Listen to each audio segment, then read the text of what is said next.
Aujourd'hui, nous allons parler du test d'extension lombaire passive. Tout d'abord, commençons par un peu d'anatomie.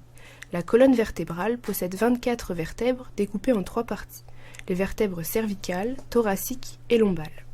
Aujourd'hui, nous allons plutôt nous concentrer sur la partie lombale. Chaque être humain possède 5 vertèbres lombales qui se distinguent en étant plus massives. La pathologie de cette zone est appelée lombalgie. Elle est un problème de santé publique majeur. L'extension lombaire est un mouvement qui participe à la bonne posture du tronc pour compenser la syphose thoracique et sacrale.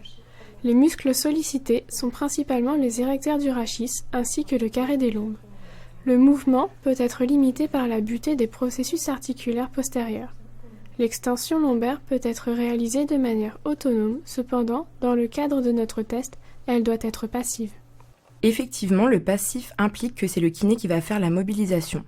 Ce test, aussi appelé le PLET, a pour objectif de donner une indication sur l'instabilité de la colonne, même si toutefois on peut le qualifier de relativement fiable étant donné les discordances entre les chercheurs sur sa sensibilité. Ici, pour réaliser ce test, on va demander au patient de se placer en décubitus ventral, les bras le long du corps.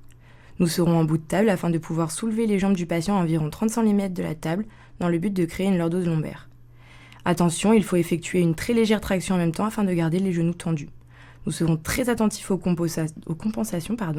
Il faut que le patient garde sa tête dans l'alignement de la colonne et il ne faut pas non plus qu'il s'agrippe à la table. On considérera que le test est positif si la douleur connue est reproduite en région lombaire ou encore en cas de sensation de lourdeur. La communication avec le patient ici est primordiale. En effet, dans cette situation, on cherche à reproduire une douleur connue mais pas à faire souffrir le patient plus que d'ordinaire. Il faut donc être attentif au patient et étant donné qu'il nous tourne le dos, on peut difficilement savoir s'il y a un souci. Il est donc bon d'installer un signal d'alerte entre nous. Discuter avec lui nous permettra également de savoir si le test s'est bien déroulé ou s'il est pertinent de le reproduire.